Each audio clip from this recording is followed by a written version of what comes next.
Bueno, pues muy buenas tardes, muchísimas gracias por venir. Sois caras amigas, muchos de vosotros, o sea, que me alegra doblemente, me hace ilusión por veros, obviamente, que siempre es una alegría, y también por tener la oportunidad de presentaros a este ser especial, que es Leonardo, como quedará claro. Gracias a la Mistral, por supuesto, por acogernos siempre con esta hospitalidad en este teatrito tan literario.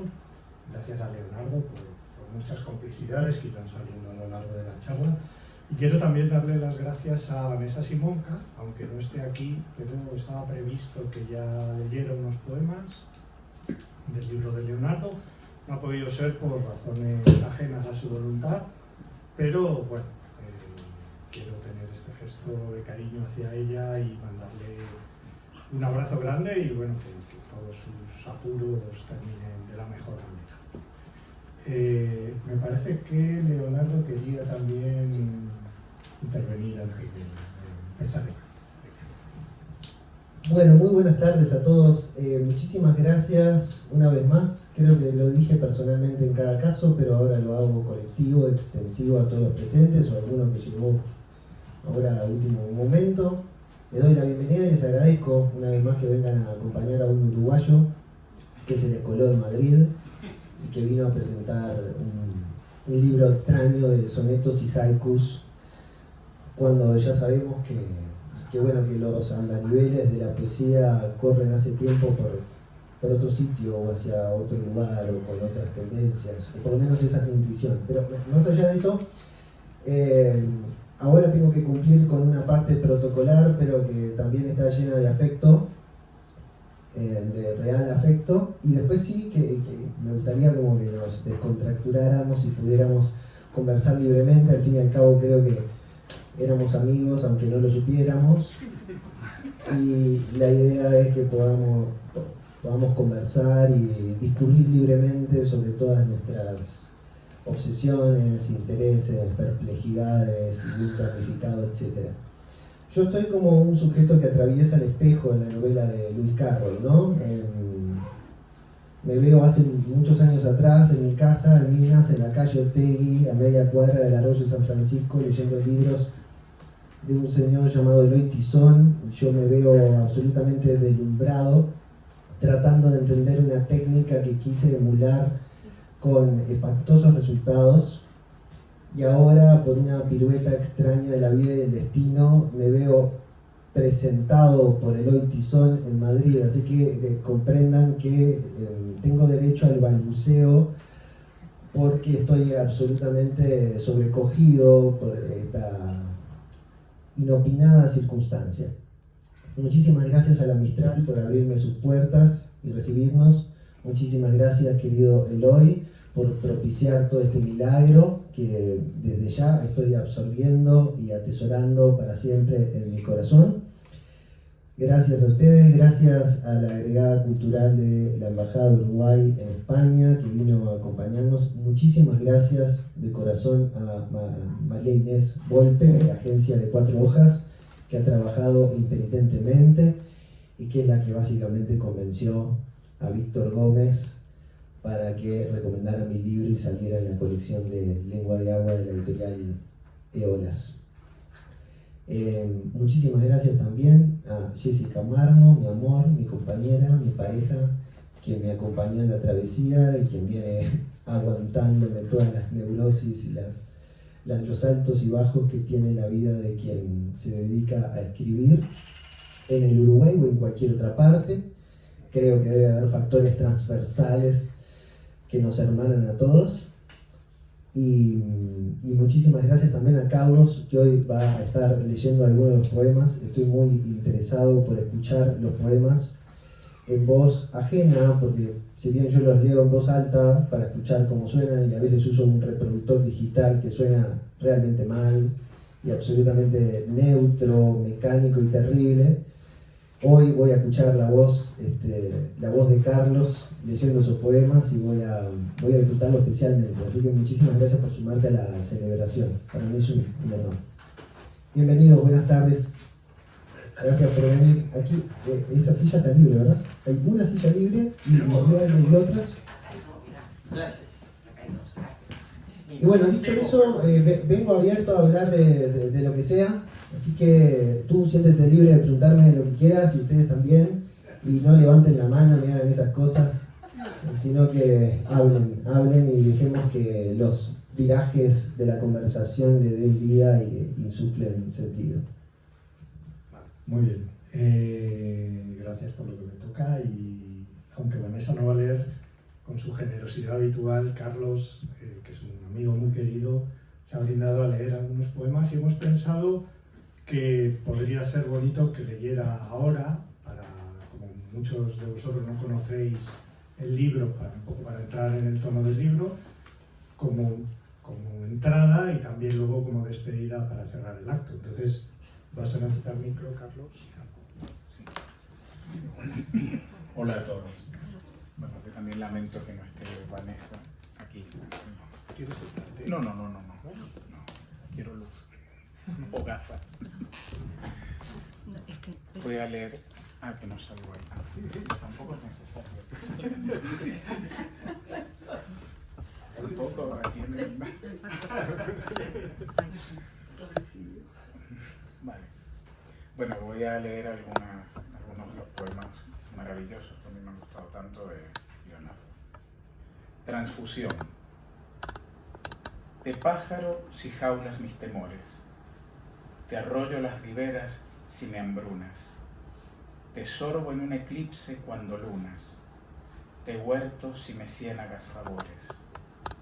De noche te concierto y me guitarras, de un salto me rayuelas, te escarpelo, te omóplato y me espaldas y te celo, me nubes y te anzuelo y me mojarras. Te vidrio cuando a veces me ventanas, me sábanas, te círculo y te fuego, te griego, me latinas, te noruego, me avispas la babel de las mañanas, y ayuno cuando harinas, no te espejo, si acaso madrigueras, te conejo.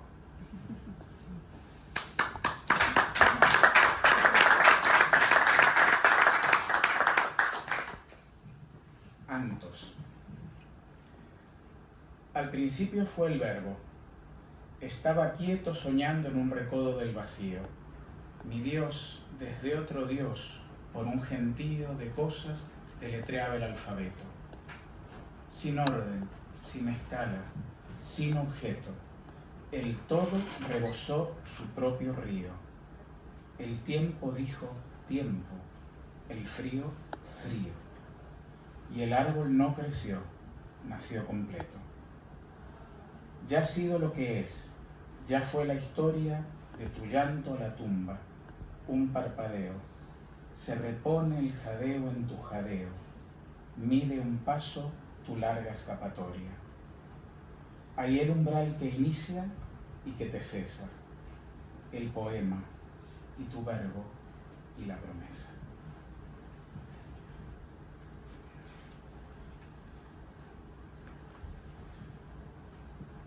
Este es un haiku que me gusta mucho.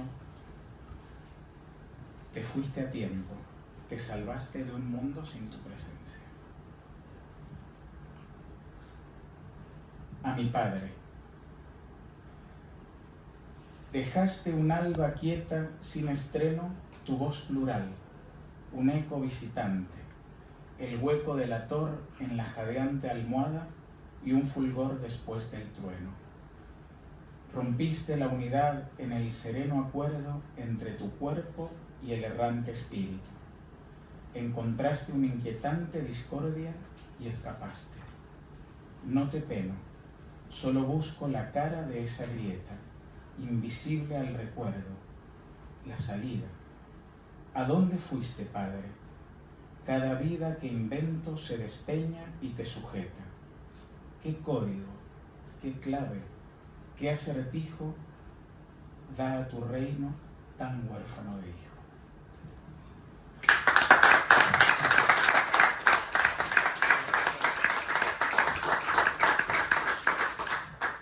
Muchas gracias, Carlos. Leyó justo el poema para que yo no pueda hablar. Así que hablamos un rato. Creo que a lo mejor está bien empezar contando un poco cómo nos conocimos, ¿no?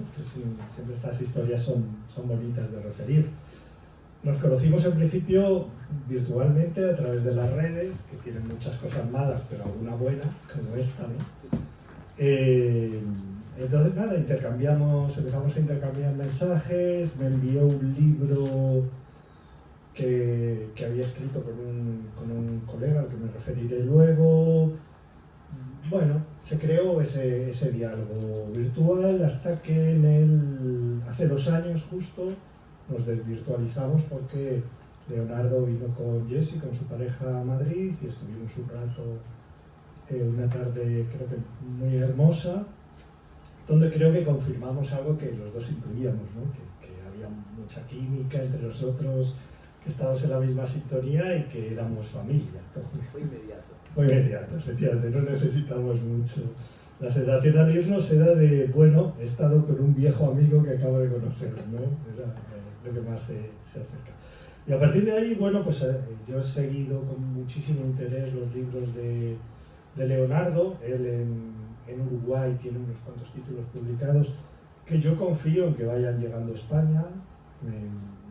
Vamos, entiendo que esto es el primero de una serie, no sé si larga o no, pero una serie de libros que merecen realmente que lleguen a España porque tienen un nivel de calidad, bueno, impresionante. Entonces, a mí, más allá de hablar de este libro, que vamos a hablar, por supuesto, me gustaría contextualizar un poco la literatura de Leonardo para los que no lo conozcan, tengan algunas pinceladas de por dónde va tu literatura. Sobre todo a ver si yo la conozco y la entiendo. Vamos a hacer ese esfuerzo, por ¿no? favor. Estuve esperando toda la vida este momento. ¡Qué presión! Bueno, a mí el tema que creo que es casi el inevitable que hay que tocar cuando se hablan de tus libros es, más allá de la literatura, antes o después de tu literatura, es tu actitud ante la escritura.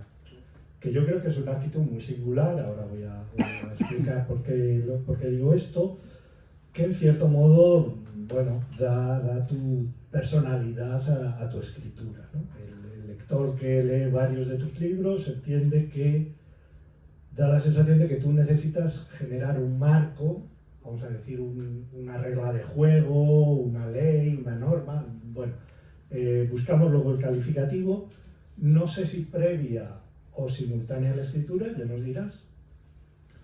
¿Qué te sirve un poco? Bueno, ese es el espacio en el que tú te vas a mover, ¿no? El otro día comíamos juntos, tú me hablabas de Ulipo, del movimiento francés de Ulipo y esa norma de la restricción, ¿no? No sé si eso es importante para ti, ¿no? Es muy importante. Todos tus libros son muy diferentes unos de otros, pero, hay un pero con mayúsculas, pero en todos existe siempre esa ley. Sí. A veces los libros, digamos que trabajan respondiendo o respetando esa ley y a veces quebrantando esa ley, que eso también es muy interesante, pero siempre hay esa norma alrededor de la cual girar, ¿no? Por mencionar brevemente, un libro que se llama La vida enferma, que a mí me gusta especialmente, Bueno. trata de la relación entre la literatura y la enfermedad, ¿no? Así, lo digo de una manera muy genérica, con una ambivalencia desde el propio título, que yo he leído, que lo señalas en alguna entrevista, que la vida enferma se puede entender de dos maneras, o bien como adjetivo, la vida está enferma, o bien como verbo, la vida nos enferma, ¿no? Entonces, bueno, ahí que cada uno tome la lectura que prefiere, o ambas, ¿no? En Apuntes de Retina, que es el primer libro que yo leí, gracias a que tuviste la generosidad de enviármelo, que está escrito en colaboración con Miguel Avero, un amigo tuyo, es un libro escrito todo él a partir de los WhatsApps que intercambian estos dos amigos en torno a esas epifanías un poco intrascendentes que vemos a diario cuando vamos por la calle, que generalmente no le prestamos demasiada atención, pero que tienen un pálpito poético muy evidente, ¿no? Pues una, por ejemplo, que recuerdo ahora, pues alguien fumando en la ventana y el viento le hace volver el humo sobre la cara. Esa imagen, que es una imagen, bueno, que podría ser banal, pero que tiene algo, al ser escrita y descrita de una forma muy sobria, tiene algo como de naturaleza poética, ¿no? En otro libro que se llama Me llamo Renzi, que todavía está inédito, que yo he tenido ocasión de leer por la generosidad de Leonardo, todo gira en torno al personaje, que es el alter ego de Ricardo Piglia, Emilio Renzi. Podría seguir porque hay más libros, pero no quiero abusar del tiempo. Eso es algo que yo creo que te pertenece a ti, esa manera de enfocar la literatura, que te da tu singularidad, y yo creo que si nada lo impide, que nada lo va a impedir, te va a otorgar tu reconocimiento y tu lugar como escritor. Entonces, mi primera pregunta para ir entrando en calor es que nos contaras, hasta donde quieras contar, esa necesidad que tú tienes de generar esa norma, esa ley o ese marco para que sea posible que la escritura se produzca. Bueno, es una pregunta que me lleva a tratar de encontrar una respuesta que no tengo, ¿no? Pero como ocurre en mis clases, yo soy docente de literatura hace 22 años, a veces viene bien dejarse pensar en voz alta y uno se va enterando de lo que piensa.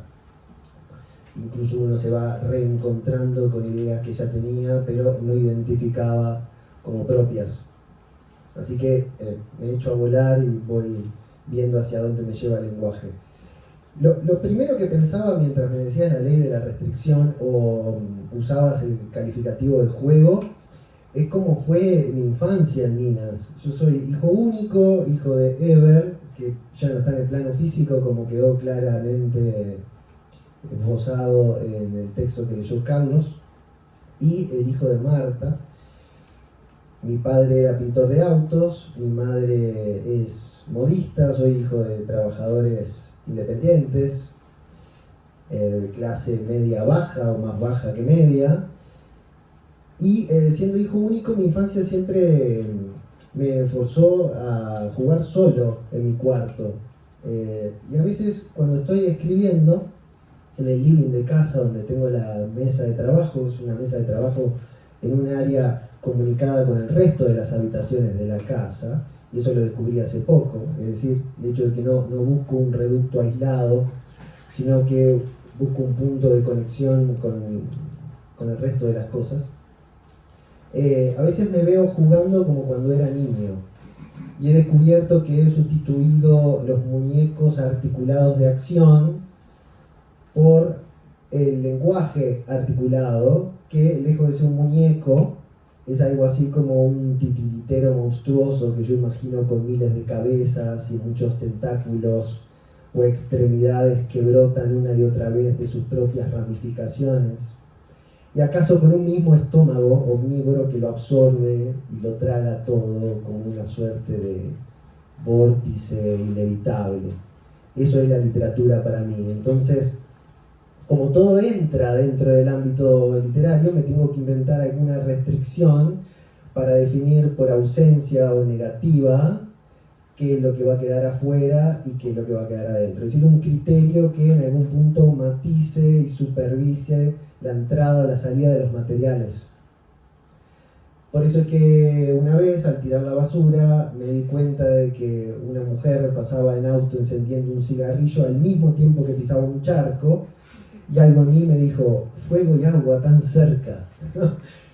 Y me dije que habitualmente todos los días miramos esta clase de pequeños milagros y por las urgencias de la vida, y no hace falta entrar en pormenores para que entiendan esa expresión, olvidamos, solapamos, soterramos porque vamos de una cosa a otra, ya no haciendo zapping o scrolling en la pantalla, sino haciendo zapping y scrolling con la propia realidad, que ya está absolutamente atomizada y en fuga perpetua. Entonces le propuse a Miguel Avero la consigna, un poco para jugar, como ves, de que me arrojara una pequeña descripción verbal con una fotografía escrita de algo que hubiese visto a lo largo del día y que por alguna razón no mencionada le hubiera llamado la atención. Yo iba a hacer lo mismo cada día y si podíamos mantener el juego no lo íbamos a cortar. Y en ese ping-pong o en esa ida y vuelta de mensajes estuvimos 9 meses hasta que concluimos básicamente ese inventario bulímico de imágenes, para usar la expresión que tú generosamente pusiste en la contratapa. Cuando terminamos el libro y estábamos a punto de editarlo, Miguel y yo, ya tenemos amigos escritores en Uruguay, nos dijimos, ¿quién va a escribir la contratapa? ¿A quién se la vamos a pedir? Porque habitualmente, no sé si aquí ocurre lo mismo, pero en Uruguay se la pedimos a algún amigo o a alguien dentro del ámbito de la literatura que inevitablemente conocemos o nos conoce, para que tenga esa cortesía. Después nosotros devolvemos el favor y en eso andamos todos. Y en esa ocasión le dije, por favor, dejemos de solicitarle a los amigos que nos escriban palabras de aliento, busquemos una mirada foránea. Y él me dijo, bueno, pero ¿a quién? ¿A quién podemos recurrir? Y le dije, le vamos a escribir a Eloy Tizón. Dijo, vos estás loco. ¿Vos lo conocés? No.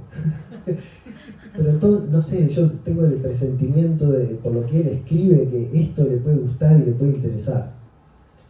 Y entonces, por el Instagram me presenté, le conté a Eloy lo que deseábamos. Y Eloy, muy sucintamente y muy amablemente, me dijo, hola amigo, estoy en muchas cosas. Él acababa de sacar Plegaria para Pirómanos. Estaba en medio de la gira de promoción y todo lo demás, ocupadísimo. Todos los días salía una nota nueva sobre el libro, que por cierto me alegra. Y me dijo, mandame el libro y veo qué puedo hacer. Yo entendí que era una manera elegante de decirme que no.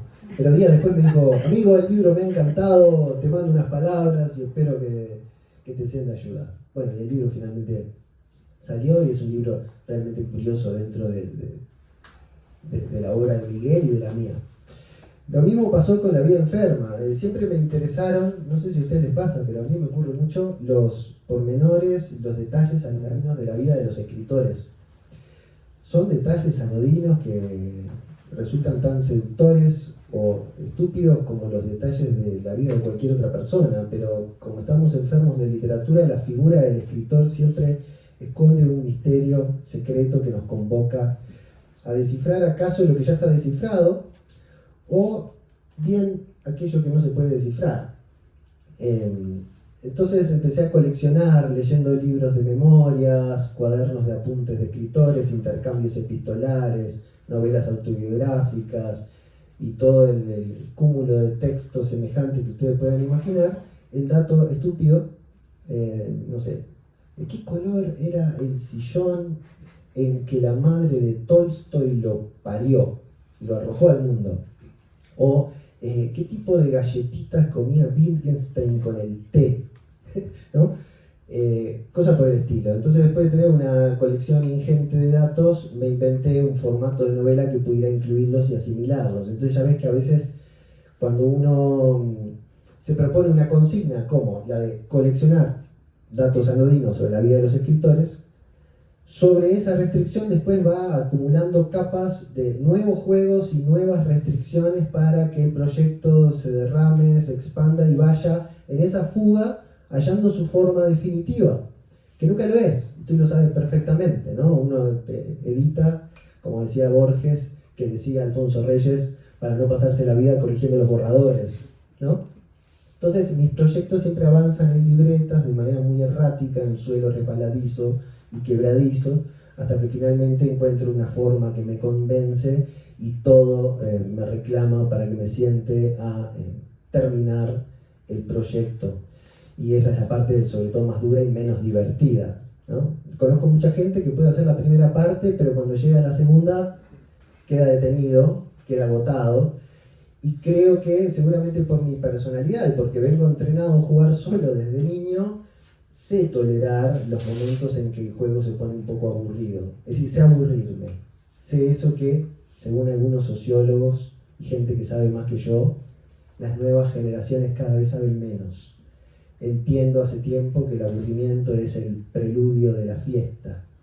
Entiendo que en el aburrimiento ocurren cosas maravillosas y se enciende el relámpago de la creatividad. A veces una creatividad modesta y no demasiado fértil, y en otras ocasiones una creatividad que encuentra algún asunto deseante que puede defenderse mañana o pasado mañana.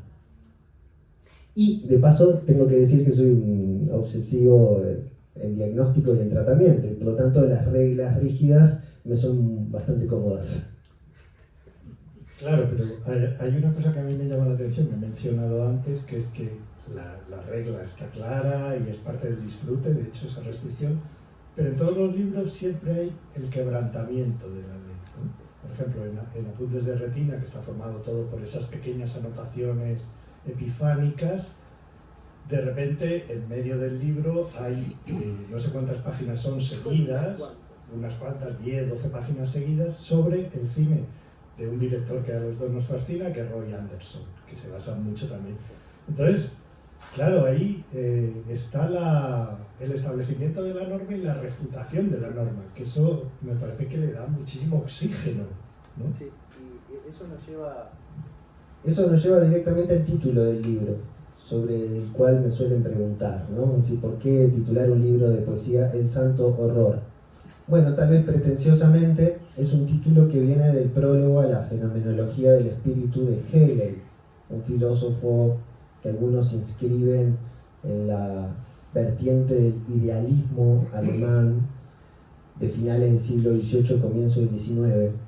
Yo estudio filosofía extracurricularmente hace casi 6 años con un profesor de filosofía particular que me da clases a mí y a un grupo de estudio, y leemos a Hegel regularmente, y como seguramente deben de saber, el prólogo a la fenomenología del espíritu es el texto más intrincado que se ha escrito jamás, todavía más tedioso y difícil y complicado que el Ser y Tiempo de Heidegger. Cuenta la leyenda que Hegel, cuando terminó la fenomenología del espíritu, se lo mandó al editor. El editor entendió que era un libro difícil y le solicitó un prólogo que allanara las cosas y por lo menos le facilitara el ingreso al lector. Y Hegel, en venganza, escribió el prólogo más ininteligible que se ha escrito y se escribirá jamás. Bueno, mi profesor de filosofía, como es hegeliano a ultranza, empieza enseñándonos Hegel leyendo ese prólogo.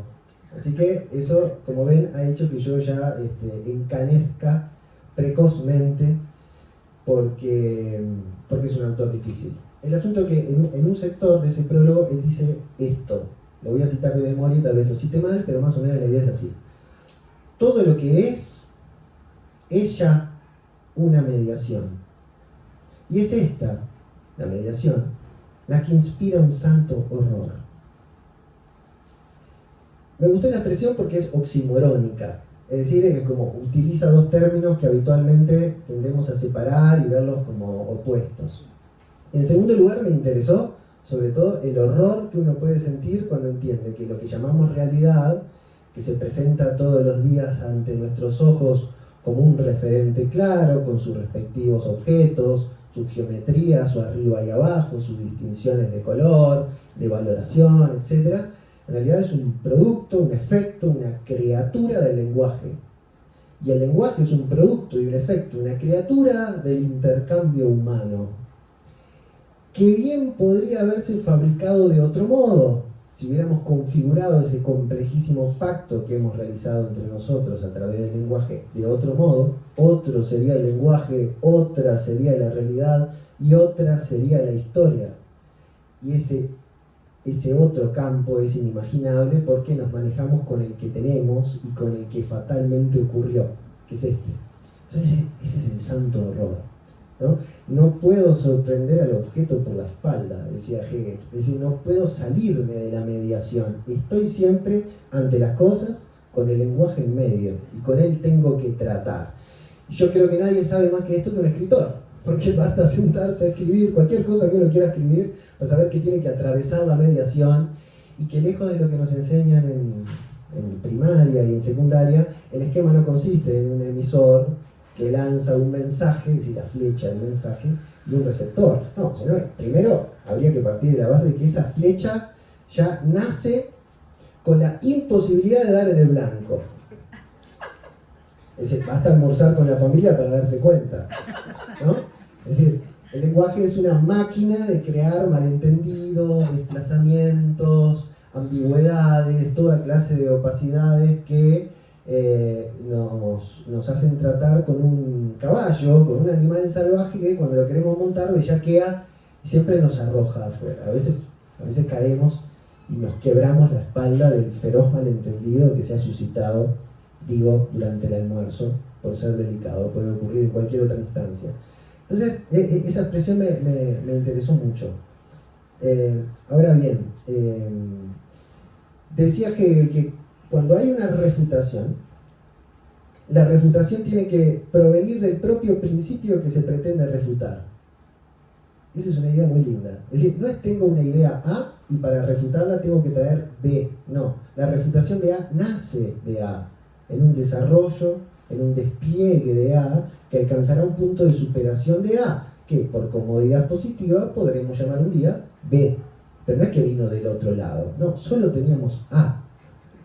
B viene de A, como C vendrá de B. Entonces, cuando uno se inventa un juego, uno tiene que buscar dentro del juego el modo en que el juego mismo puede contravenirse, o diría Hegel, negarse a sí mismo para alcanzar un punto de superación de sí mismo. Cuando veníamos escribiendo estos apuntes con Miguel y llegamos al momento de la edición, nos damos cuenta que los apuntes eran bonitos, las imágenes eran sugerentes, habíamos sido consecuentes con la premisa de base, pero la premisa agotaba el mecanismo. Había que romperlo de alguna forma para que entrara aire nuevo. Y ahí se me ocurrió la idea de que podíamos describir de principio a fin alguna de las películas de Roy Anderson, porque él hacía exactamente lo mismo que estábamos haciendo nosotros. Ponía una cámara fija, prácticamente sin movimiento, y describía una situación concreta, a veces brevísima, sin demasiado desarrollo narrativo o contextualización de lo que estaba ocurriendo, dejándole todo ese trabajo ausente, digamos, todo ese material ausente, a ser trabajado y moldeado y más o menos inferido por un lector. Entonces ya ves como a veces el propio lenguaje donde estás parado y el propio piso que te da sostén es el que te da el elemento para derrumbar algo de ese andamio y eventualmente construir otro, con suerte un poco más alto. Más o menos sí. Muy bien. Le dio una vuelta olímpica para decir hay que quebrar el juego. Es un escritor hegeliano. Totalmente, cada vez más. Sin embargo, ese dibujo del emisor, la flechita del receptor, qué bello era, ¿no? Qué tranquilizador. No, totalmente. No se parecía, claro, no se parecía a la realidad, pero qué tranquilo nos quedábamos con ese día de apuntes. Es el sueño de todos nosotros, ¿no? Encontrar la fórmula. Esto los lógicos lo saben muy bien, ¿no? Los lógicos, Peirce, Searle y todos esos, Searle buscaba el principio de expresabilidad, es decir, una manera de ajustar las clavijas del lenguaje, las tuercas, los engranajes, las poleas, para lograr que tus intenciones sean dignas del mensaje que finalmente produces, y el mensaje que produces al llegar al receptor produzca exactamente los efectos buscados.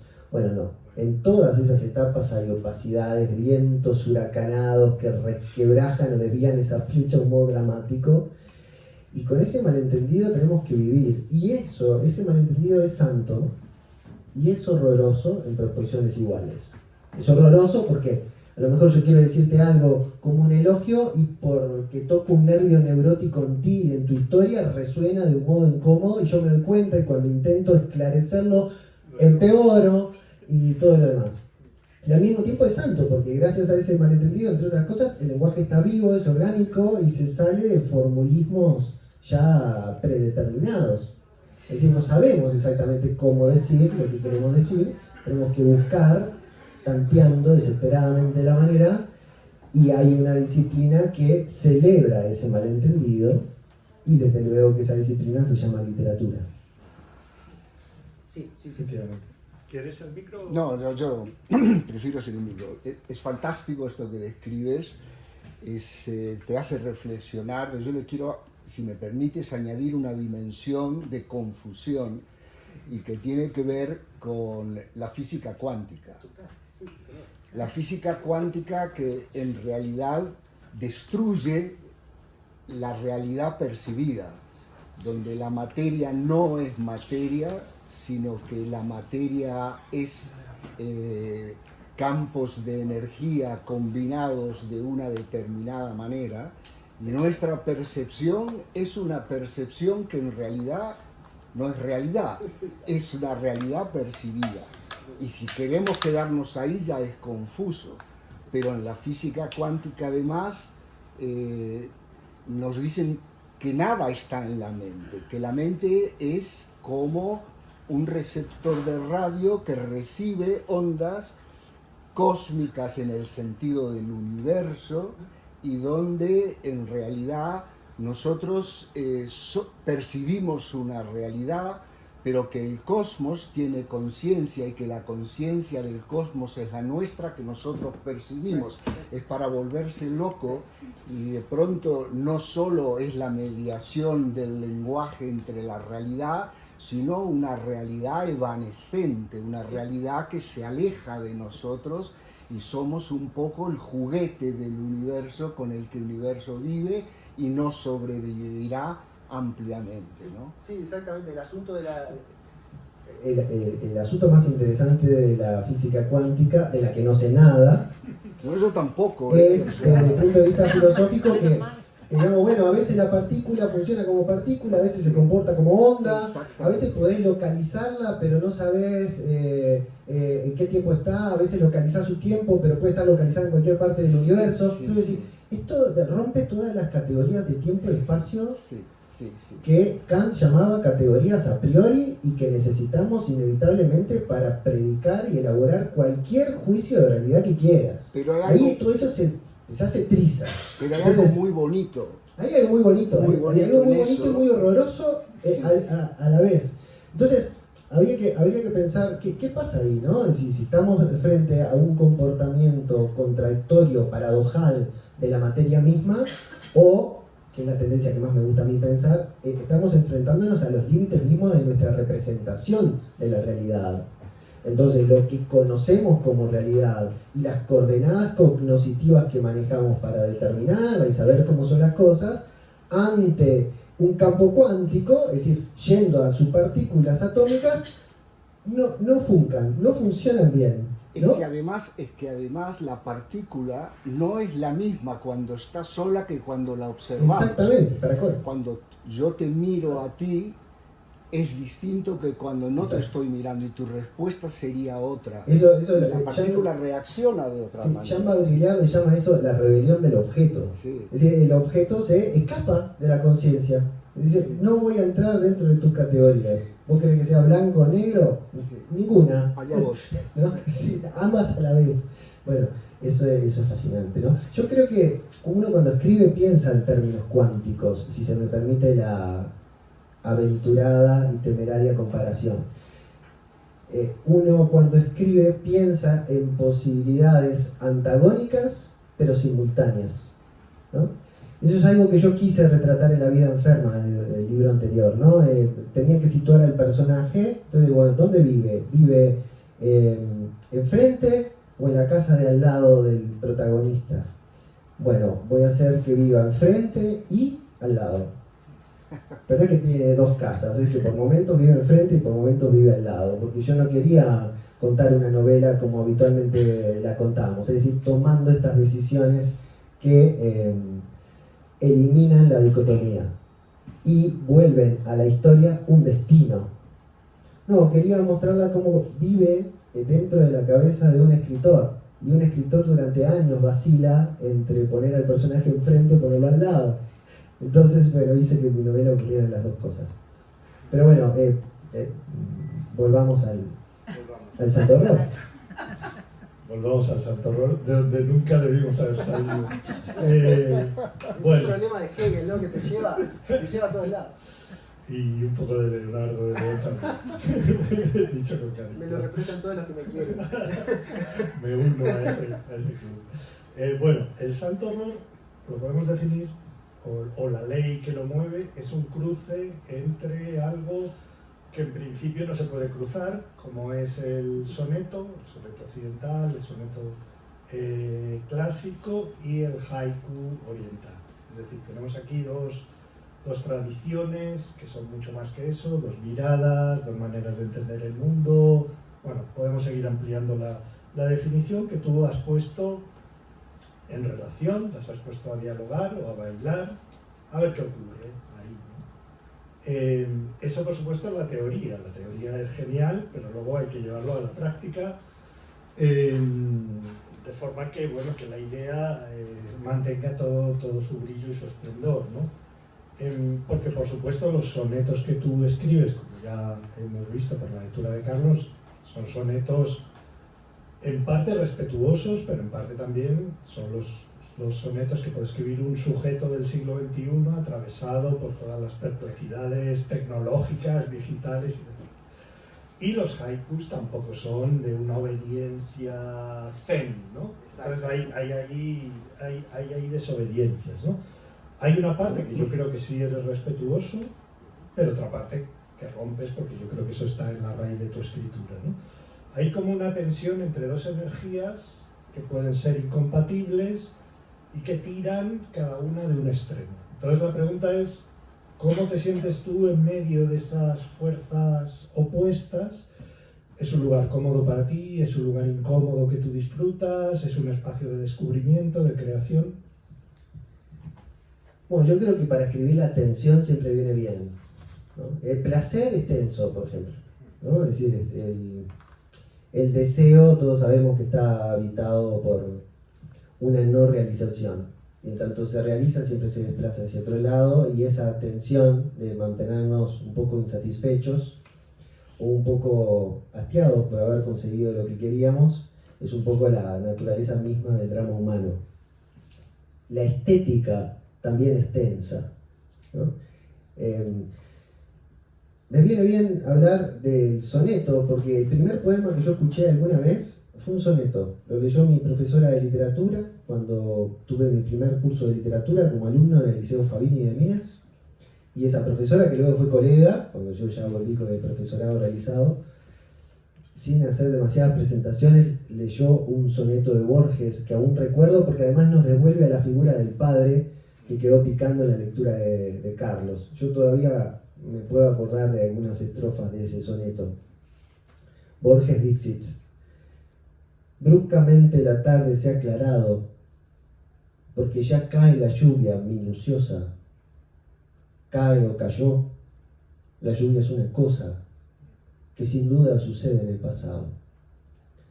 Bueno, yo no entendí demasiado cuando leí eso, o cuando escuché eso, mejor dicho, pero evidentemente sentí la fuerza estética de esa estrofa.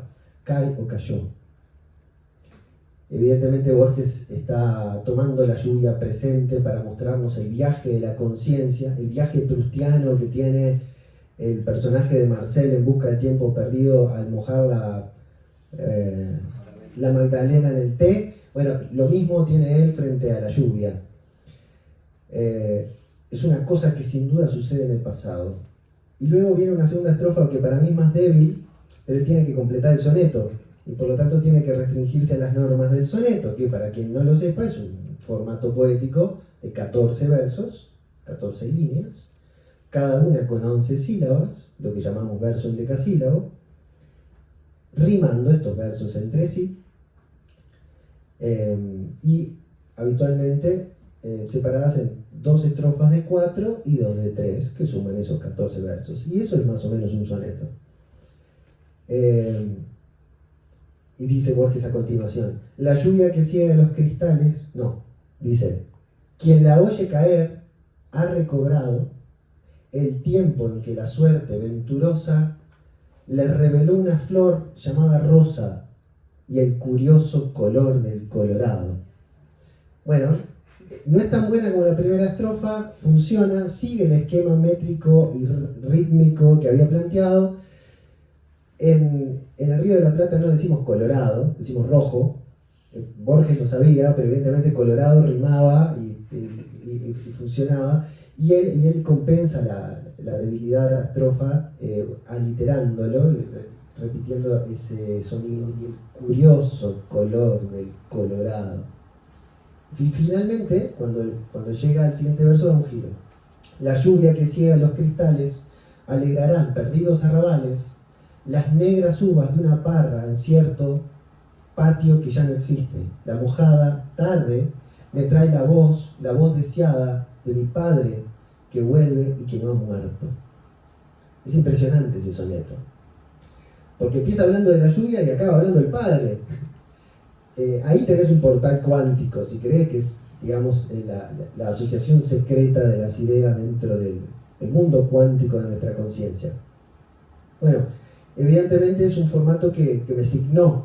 Yo no lo sabía en ese momento y ahora retroactivamente me doy cuenta. Ese primer poema, creo yo, fundó en mí una serie de preocupaciones vinculadas al ritmo, a la forma, a la restricción y también al juego, porque tiempo después, estudiando la forma del soneto, di con un ensayo de José Carlos Mariátegui, es un ensayista peruano de corte marxista. Tiene un pequeño ensayo que él llama el antisoneto. Es lo que dice que después de las vanguardias, que ustedes conocen muy bien, el soneto quedó como una forma llamada a ser dinamitada desde adentro. Dice, no era cuestión de traer otra cosa en verso libre para sustituir la hegemonía del soneto, que aquí en España en el siglo de oro se escribió como nunca más se escribirá con Góngora, Quevedo y Lope como ilustres representantes. Sino, dice, que lo que hay que hacer es introducir un caballo de Troya dentro del soneto y como en un trabajo de polilla, dinamitarlo y renovarlo adentro. Tal vez obedeciendo la forma, pero haciéndolo implotar. Cuando leí eso, es un ensayo de un párrafo, dije, caramba, ¿qué puede hacer esta máquina llamada soneto y qué puede aguantar? De ahí que aparecieron juegos como los del el primer soneto que leí a Carlos, por ejemplo, utilizar la técnica de, ya que es tan dúctil en nuestro idioma, nuestra lengua castellana, tratar de verbalizar sustantivos, ¿no? Entonces una vez se me ocurrió, cuando me otoño tú me primaveras y me praderas mientras me colinas, te barco entera cuando me marinas, te viento fuerte si me cordilleras. Y esa era una manera de hacer explotar la estrofa respetando sus parámetros métricos. Pero vos me habías preguntado algo que me llevó a esta asociación y ya... ¿Pero qué era? ¿Me habías dicho? ¿Se acuerdan ustedes? Bueno, yo también pregunto por esa tensión. La tensión. Bueno, entonces, el propio Borges, descubrí después, define el acto de belleza como esto. Dice en uno de sus prólogos, la belleza es la inminencia de una revelación que no se produce. Ahí tenés tensión absoluta, hay algo asomando en el horizonte, hay algo que nos convoca, parece que es algo grande, parece que no tenemos lenguaje para decirlo. Cuando estamos a punto de capturarlo, se esconde otra vez. Y por lo tanto, la belleza es la que nos lleva a ese límite de tensión, o como decía el propio Rilke, ya ves que hay profundas solidaridades cuando estos sujetos se ponen a hablar sobre poesía. Rilke decía, la belleza es ese momento en que lo terrible todavía es soportable. Entonces, bueno, cuando escribo, desde luego no escribo cómodo, siempre escribo tenso porque me invento juegos que me llevan al límite dentro del mismo de estas posibilidades. Pero sí que busco mis límites, porque escribir del límite para este lado, ya más o menos sé cómo se hace, lo hace mucha gente y de hecho lo hace mucho mejor de lo que yo podría hacerlo. Entonces mi lugar es evidentemente un lugar limítrofe, por lo menos desde el punto de vista intelectual y del manejo del lenguaje, y es ahí donde creo que tenemos alguna chance de que ocurra la inminente revelación que finalmente, claro, no se producirá. Sos modestia, sos modestia, Bueno, hemos acordado que hay algo de juego en tu literatura, pero también por lo que estás contando, creo que es un juego que tú te tomas absolutamente en serio, ¿no? Yo cuando te leo disfruto mucho, creo que hay un enorme depósito de placer en lo que tú haces, pero no veo exhibicionismo. No veo ese afán de llamar la atención o de hacer una exhibición de poderío, sino yo creo que hay la honestidad de colocarte en un lugar capaz de sorprender algún ángulo inédito de la realidad, ¿no? Si eso fuese posible, ¿no? Ve en tus libros mucha vocación de aventura, de asombro, de niño que sigue jugando con las figuras de acción, como tú has dicho, que yo personalmente asocio al placer, al gozo y a la plenitud. Entonces mi pregunta es si tú crees que la literatura tiene algo que ver con la felicidad, es una promesa, una instancia, una refutación, o no tiene nada que ver. Porque tus libros hacen felices a los lectores. Quizás no te hagan tan feliz a ti como escritor, puede ser. Bueno, estar acá conversando contigo, Eloy, es una felicidad suprema. Es la felicidad más grande que me ha dado la literatura. Ya la instancia misma, como si fuera un acto performático, está respondiendo a tu pregunta. Pero si tengo algo para decir, y la literatura siempre tiene algo para decir sobre cualquier cosa, hacerla es complicado, pero al mismo tiempo fascinante. Además, habiendo escrito un libro llamado La vida enferma, yo puedo decir que la literatura cura, aunque enferme, ¿no? Hay un término que usaban los griegos que es farmacón, que a mí me gusta mucho porque alude tanto al remedio como a la enfermedad. Yo creo que la literatura es algo así. Hay un escritor español que a mí me gusta mucho, no sé cómo lo tienen en valía ustedes, ahora mismo lo estoy leyendo mientras hago el viaje, que es Juan José Millás, Juanjo Millás, como le dicen, y él dice que la literatura es un bisturí eléctrico que abre la herida a la vez que la cauteriza.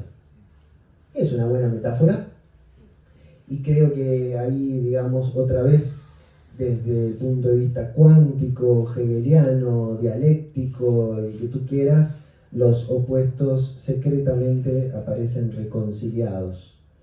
Y uno sufre a la vez que se cura. Yo me he curado de obsesiones escribiendo, por ejemplo. Si ciertos pensamientos oscuros, luego de trabajarlos obsesivamente y no con menos oscuridad a lo largo de mucho tiempo, han hecho que el síntoma quede radicalmente anulado, por lo menos por ahora. No quiero cantar victoria, pero llevo invicto muchos años respecto a algunas deficiencias o falencias de salud psíquica que me aquejaban en algún momento. Entonces, la literatura es una celebración de la vida, y en ese sentido yo creo, tengo muy definido mi lugar. La vida del escritor no es una vida de figuración, es decir, que uno no escribe para figurar, uno escribe en todo caso para desfigurar. Para desfigurarse, para desfigurar a los otros, para desfigurar la realidad y los roles. Es, digamos, una actividad con vocación negativa. Se abre paso, destruye, porque entiende que el acto creativo no es tomar lo que tenemos para construir algo nuevo. El acto creativo a fondo es dinamitar lo que entendemos como creatividad, ¿no? Solamente ahí, procurando minar las cosas, eventualmente puede aparecer algo nuevo. Nunca aparece del todo. Ya Borges lo decía recién. Si no, pregúntenselo, y sin duda él se los explica mejor en ese prólogo. Pero, entonces, como tengo claro mi rol, yo sé que la vida del escritor es una vida muy modesta, de monasterio, donde simplemente una persona anda con una libreta y un libro en la mochila mientras va a trabajar, hace los mandados y vive los acontecimientos de su vida cotidiana. Eventualmente, si hay suerte y logra despejar algún momento, se sienta y trabaja siempre con intensidad y con dificultad. Me acuerdo que Faulkner decía, se cree habitualmente que un escritor tiene facilidad con las palabras. No, muchachos, decía, un escritor tiene problemas con las palabras. Bueno, entonces nunca es sencillo, pero siempre es estimulante. Es lindo andar con ese libro de Millás, de Eloy, o con cualquier otro en la mochila. Es hermoso tener una libreta y anotar perplejidades, inventarte juego con amigos, que es un pretexto para viajar a Madrid y conocer hermosos desconocidos, y ya no tanto. desde la muerte de mi padre, que dejó un alba quieta sin estreno, como decía ese poema Carlos, yo tengo muy claro el carácter transitorio de la experiencia. Lo sabía en términos teóricos porque había leído a Kierkegaard, pero hablaba deleitándome de ello en mis clases y hasta me sentía orgulloso cuando alguno se iba llorando. Pero vivirlo, vivir la experiencia de la desaparición de un ser amado y lo súbito que puede ser, me dio absoluta conciencia de cuál es un poco la naturaleza de la vida y de estar aquí. Como estoy aquí un rato, no tengo tiempo ni energía que perder creyéndome que soy superior a alguien o inferior a alguien. La verdad son cosas que no me preocupan. Lo que me preocupa es, en todo caso, hacer amigos, reunirme con ellos, tratar de reír. Si nos toca llorar, lloramos, porque juntos duele menos. Y mientras tanto, sí, el vampiro literario se abastece de todo ese material y a veces te lleva a situaciones contradictorias y hasta terriblemente cómicas, ¿no? A veces uno está dando un pésame en medio de un velatorio y la parte escritora de uno se está preguntando cómo se escribe todo eso, ¿no? Hasta ahí llega el santo horror de la escritura, digamos.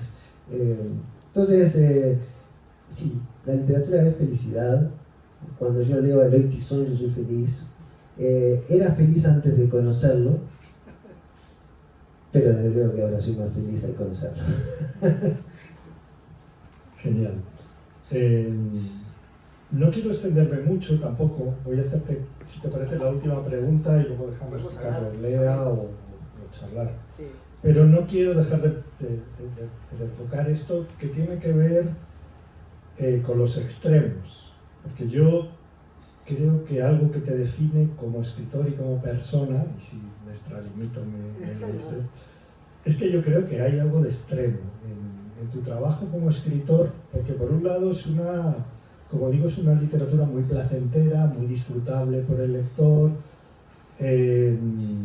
pero a la vez de una ambición fáustica, ¿no? O sea, yo veo ahí algo que tú quieres agotar el mundo. O sea, tú has hablado de coleccionismo, que es un término que me parece muy bien elegido, y creo que hay algo en tus textos de juego combinatorio, de enciclopedia neurótica del mundo, de deseo de agotar el Aleph. Sí. Borges siempre sale por un lado por otro, ¿no? Se cuela. Entonces ahí, o sea, yo veo que tus libros son al final listas, si lo podemos decir así de una forma muy general. Claro, el ansia del que hace listas es agotar la lista. El horizonte último es, quiero llegar al último número, quiero llegar a decir el último número. Y lo que ocurra después, pues seguramente es el apocalipsis. El mundo implosiona, todo se acaba, pero yo tengo esa ambición que obviamente nunca vas a llegar al último número, como no llegamos a esa belleza que decía Borges, ¿no? En un poema del Santo Horror, en el listado, aparece un listado de objetos por demás encantadores que por supuesto incluye el propio listado en una especie de bucle infinito, ¿no? Y ese arte de extremos que hay en tu literatura, yo, extralimitándome un poco por el conocimiento que tengo de ti, creo que también llega a tu persona o al menos a tu figura como escritor. O sea, yo, por lo que sé de ti, creo que eres una persona con los pies muy bien colocados en el suelo, con el ego donde tiene que estar, totalmente, pero a la vez tus libros tienen una ambición desmesurada, ¿no? Entonces, ¿cómo se convive entre esa humildad franciscana y el ansia napoleónica de conquistar el mundo? No sé, por decirlo de una forma, si quieres, un poco caricaturesca, ¿no? Es un pequeño lío en el que te coloco, pero bueno, creo que tenemos confianza para estar ahí. Sí. Tendría que preguntarle a mi mujer esto. ¿Cómo se convive con mira, francamente no sé. Sí sé que me gusta lo difícil cuando escribo porque es estimulante. Lo difícil apasiona y lo fácil aburre. Esto lo sabemos todos. Pero es cierto que como persona no puedo desembarazarme de cierto patos permanente. Es decir, se habrán dado cuenta, soy apasionado. Cuando doy mis clases, soy gestual, no sé hablar en tono neutro. Yo hablo con una persona como vos, Eloy, siento una paz cantadora al escucharte, porque yo siempre estoy en un estado de inquietud que ya no pienso erradicar. Es decir, alguna vez luché contra eso y me agoté haciéndolo y me sentía muy mal. Entonces, cuando he aceptado fatalmente lo que soy, cómo funciona mi aparato anímico, psíquico, soy un sujeto intenso, pero que insiste en ser amable y amoroso. Hace poco descubrí algunas cosas respecto a mi nombre, si es que algo de nuestro nombre nos signa o nos determina. Y es que, como verán, yo tengo un nombre paradójico que ha dado lugar a muchas burlas a lo largo de mi vida, porque me llamo Leonardo y mi apellido es de León, y Leonardo deriva de León. Por lo tanto, tengo dos fieras echadas al sol sobre mi nombre y sobre mi apellido. Tengo una doble naturaleza leonina. Estoy con una mujer que es de Leo, en el signo zodiacal, y yo afortunadamente soy de Virgo, zafé por unos días de ser de Leo. Pero fíjate vos que el otro día me di cuenta de que si yo descompongo mi nombre, yo no solo tengo el Leo, sino que tengo el Ardo. Y yo podría decir, León, Ardo de León, ¿no? Es decir, tengo tanto león encima que ardo de esa ferocidad íncita e inscrita en mi propio nombre. En fin, a lo mejor hay algo de eso, no lo sé. Lo que sí sé es que me cuesta mucho encontrar los términos tibios, incluso en la vida doméstica, ¿no? Y cuando algo me indigna y me pongo un poco loco. Cuando algo me angustia y me ahogo en un vaso de agua. Lloro muy seguido ante el azoramiento de lo bello y ante las angustias y ante las penas, incluso las propias, ¿no? En nuestro primer viaje a Buenos Aires, me acuerdo hace muchos años, viviendo cerca, nunca habíamos ido, y encontré una familia en una vereda de McDonald's, una familia de padre, madre, niños chicos, al sol, pidiendo limosna, por supuesto. Y si bien había visto gente en estado de indigencia, nunca había visto niños chiquitos, ¿no? Cuando fuimos a la Cebra a cruzar, me largué a llorar. No estoy dispuesto a que el mundo me pase con indiferencia por el lado. Y bueno, y eso tiene un costo y no sé, tendrá algún beneficio. Todavía no sé exactamente cuál es. Pero estoy de a poco, ya a mis 43 casi, haciendo las paces con lo que soy. En el ámbito literario, yo te agradezco que me digas que sentí cierta vocación de extremismo, porque siempre busco cierta intensidad, pero yo creo que mis libros son bastante modestos, solamente que se proponen consignas que llevan mucho tiempo y paciencia, vinculadas a la actitud del coleccionismo, y que tarde o temprano caen o se defondan por su propio peso. Una vez le pregunté a Alicia Torres, una crítica uruguaya muy conocida, ¿cuándo se termina una colección, Alicia? Y ella me dijo, cuando el coleccionista ya no puede más. En ese sentido sí, soy extremo. Me invento consignas, trato de ser consecuente, trabajo durante años, y cuando ya no puedo más, bueno, ya no puedo más. Cierro el libro, busco desesperadamente un editor, y después me lanzo a otro. Y es un modo lindo de vivir, creo que estarás de acuerdo, ¿no? Que es muy hermoso vivir con un libro en la cabeza, un libro que no se ha escrito, un libro que apenas presientes, un libro cuyo lenguaje no conoces porque parece escrito en el lenguaje de otro mundo, de otro reino.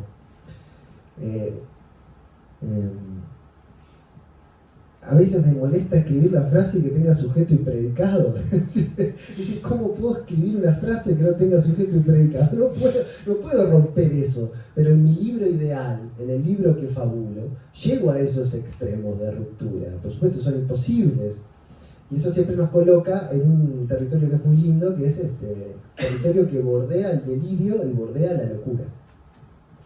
Yo creo que el que escribe está a una materia de recibirse de loco. Y realmente el himno de su racionalidad y de su inteligencia está en no volverse loco, en no volverse un Leopoldo María Panero, digamos, ¿no? En dar un paso atrás, si se puede, ¿no? En todo caso, tú dices que tus libros son modestos, yo ahí me permito no estar de acuerdo. Creo que son falsamente modestos, pero que hay una carga de ambición, yo la veo muy potente y a punto de explotar en cualquier momento. Vamos a darle la palabra, si os parece, a Carlos. A León Arpe.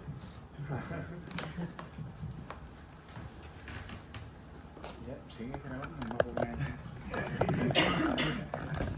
Y qué bien se portaron todos, nadie dijo nada, nadie Ahora interrumpió. hablarán. Sí, espera. Éxtimo.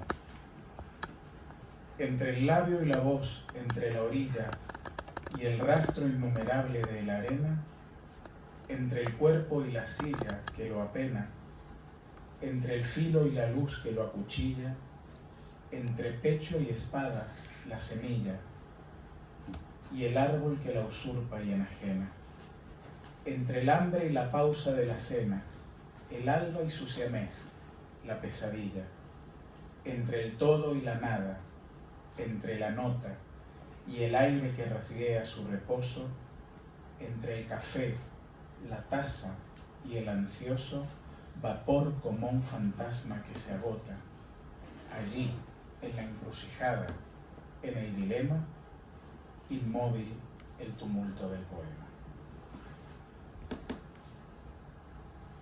Póstumo. Vendrá por fin la muerte sigilosa con aire de esculapio y de tijera, y al filo de mi sangre, casi afuera, diré, ¿por qué tardaste? Cada cosa fue díscola y amarga, no hubo rosa, ni beso, ni perdón que no doliera. Oh muerte, ¿me creerías si dijera que me hueles a cuna y a carroza? Al grano, ya desármame los hombros, aplástame los dientes, roba el fuego, haz cebo de mis ojos para luego roer la voz pegada a mis escombros. Tan rígido tu frío y tan tibio, hoy muero, te me mueres, y qué alivio. Un haiku que lo puso él hoy en Instagram para la presentación, que es una maravilla. Corrijo el cuadro y enseguida la casa queda torcida.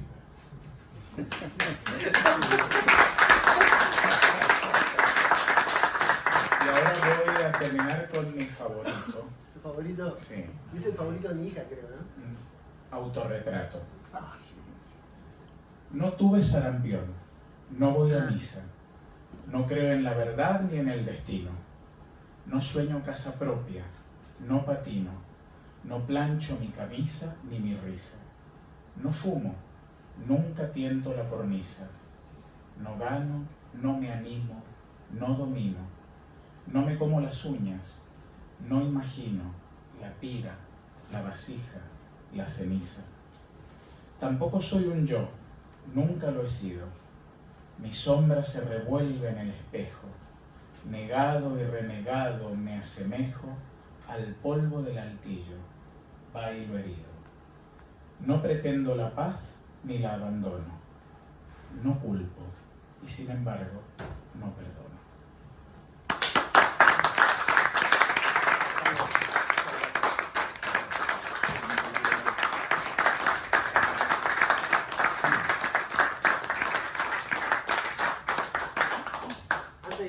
Para que vayan pensando alguna pregunta, si tienen ganas de conversar conmigo. Sí, dale. Yo primero darte enhorabuena. No te conocía, pero pues esta idea de todo el libro que se me ha pasado todo, ver el primer poema y decir aquí hay algo muy interesante. Qué bueno. Y tengo una duda, que es pues, al no conocer tu literatura y no he hablado de otros libros tuyos, la de Enfermedad y demás, y la sensación de esta actitud, no sé si muy del siglo XX, pero del XXI, ¿no? Estamos muy fragmentados, muy atomizados, admiración o de asombro, ¿no?, ante la realidad. Y pensaba, habiendo leído ese primer poema cuando lo cogí y luego escuchando a la lectura, que elegir el soneto igual en contra de eso. Es decir, el soneto exige una técnica, por mucho que queramos desde dentro, como decías tú, modificarlo, codificarlo y demás, exige una técnica muy fuerte. Exige una voz muy fuerte, Sí. es algo muy proactivo.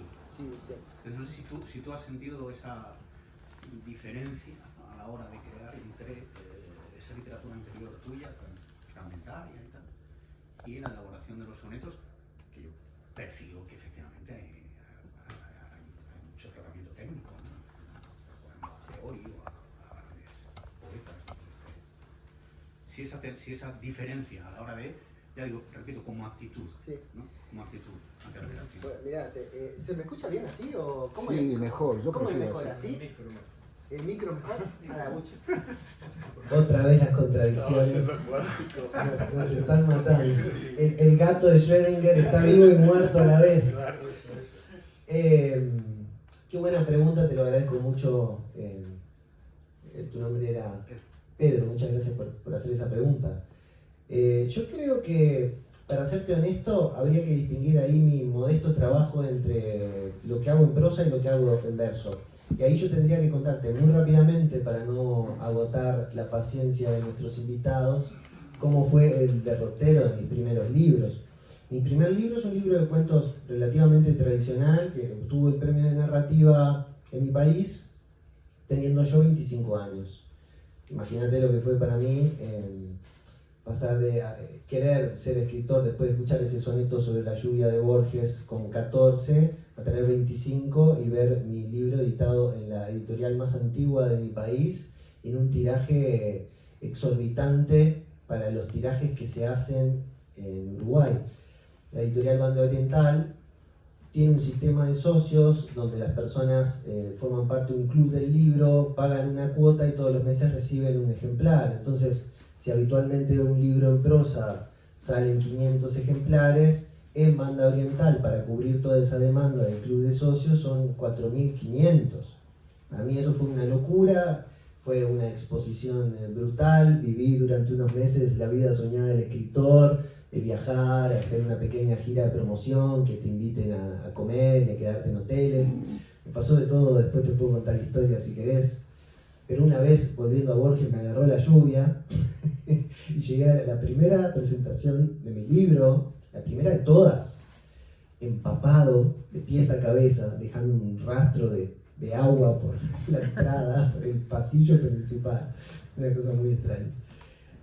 Y al principio fue todo muy grato, pero después, al releer el libro con un poco de mente fría, me di cuenta que el libro no estaba tan bien como yo creía.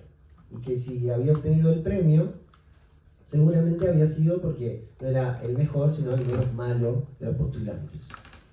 Después, siendo jurado de premios literarios, me he dado cuenta de que a veces, no siempre, ocurre de esa manera.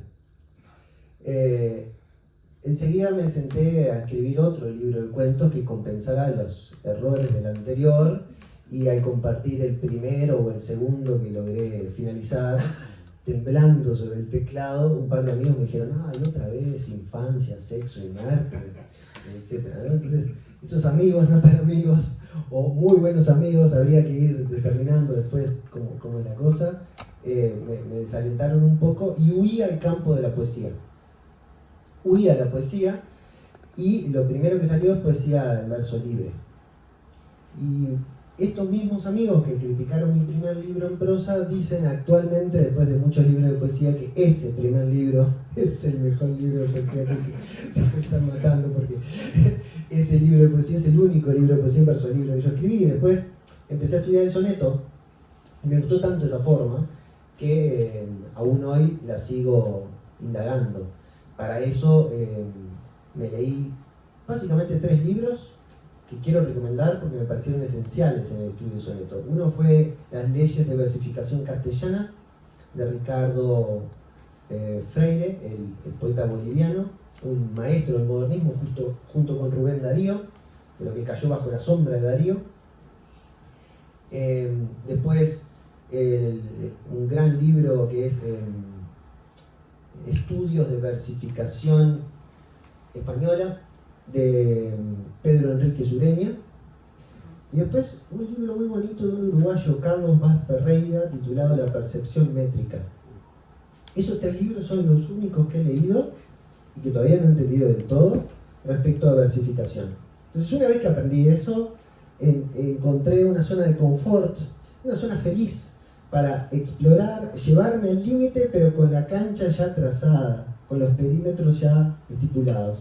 Después, para la prosa, y tardé mucho en volver, creo que me pude inventar otra clase de mecanismos y de procedimientos ligados otra vez al campo de la restricción.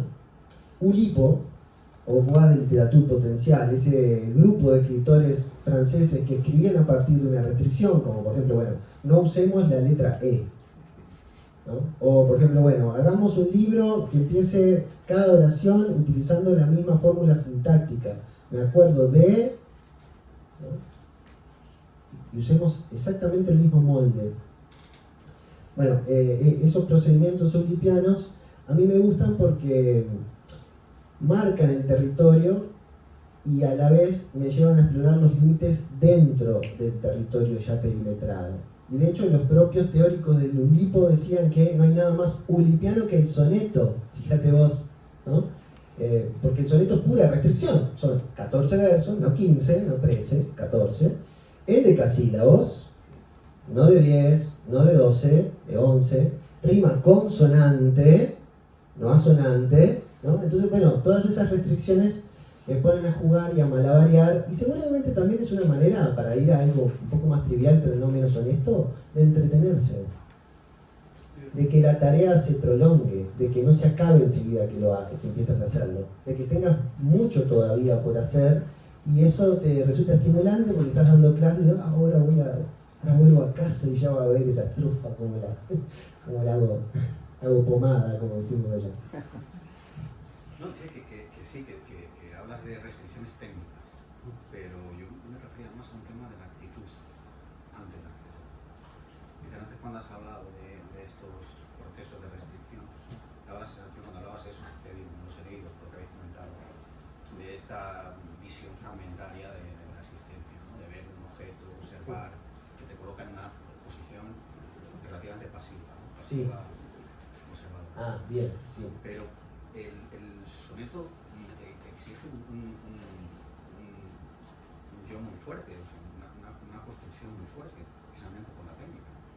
Es una visión del mundo, no sé si me estoy explicando, ¿no? Sí. Entonces, eso es lo que me chocaba entre las dos cosas. Al decirlo de la diferencia entre prosa y poesía, entiendo que has tenido dos caminos diferentes. Sí, han sido dos caminos en prosa y poesía, evidentemente. En poesía me siento cada vez más cómodo dentro del formato. Puede ser formato de soneto, puede ser formato de haiku, de 5, 7, 5 sílabas, puede ser formato de la décima Spinella, todas esas cosas me encantan. Ahora, respecto a la actitud, y volviendo a la reconciliación de los opuestos, yo diría que esa ambición fáustica que mencionabas vos, también está muy vinculada con la posición de observador y no tanto de la conquista napoleónica, que desde luego Goethe y el Fausto la tienen impregnada. Pero en la fase más famosa del Fausto, no sé cómo se dirá en alemán, es detente, momento, eres tan bello, ¿no? Eso es lo que le pide Fausto a Mefistófeles cuando hace el pacto con él. Dame un momento que me lleve a querer decir, detente, momento, eres tan bello. Entonces, en esa ambición totalizante o totalizadora, hay también una instancia previa o simultánea que es la de detenerse para observar. Es decir, no hay belleza si no hay alguna clase de detención, ¿no? Si uno no adopta esa perspectiva de espectador del espectáculo y no partícipe del espectáculo, ¿no? A mí me gusta mucho Fito Páez, por ejemplo. Y las cosas que está haciendo ahora no me gustan nada, pero sé que tocó acá, creo que tocó acá en la Mistral, Fito. Bueno, me gusta y lo quiero porque cuando yo era adolescente era la fitomanía en toda Latinoamérica, entonces era inevitable que las canciones de Fito no formaran parte del paisaje musical o de tu educación sentimental en esos años, estoy hablando de los 90. Y Fito dice, me gusta estar al lado del camino. Es decir, es una posición muy hermosa la del observador que vos marcabas, Pedro. Estar al margen, no estar integrado a la situación, sino que lo más divertido es mirar la situación desde afuera, ¿no? No, cuenta que igual mi pregunta ya estaba en lo que había dicho con lo que estás comentando. Bueno, Y buena parte ambiciosa es esa, ¿no? La parte más ambiciosa. sí. Y la observadora, ¿no? La pasiva. Creo que se pueden reconciliar y que es un falso binario plantear esto de entre, bueno, lo quiero todo y a la vez me quedo afuera. Creo que son secretamente cómplices las dos formas, ¿no?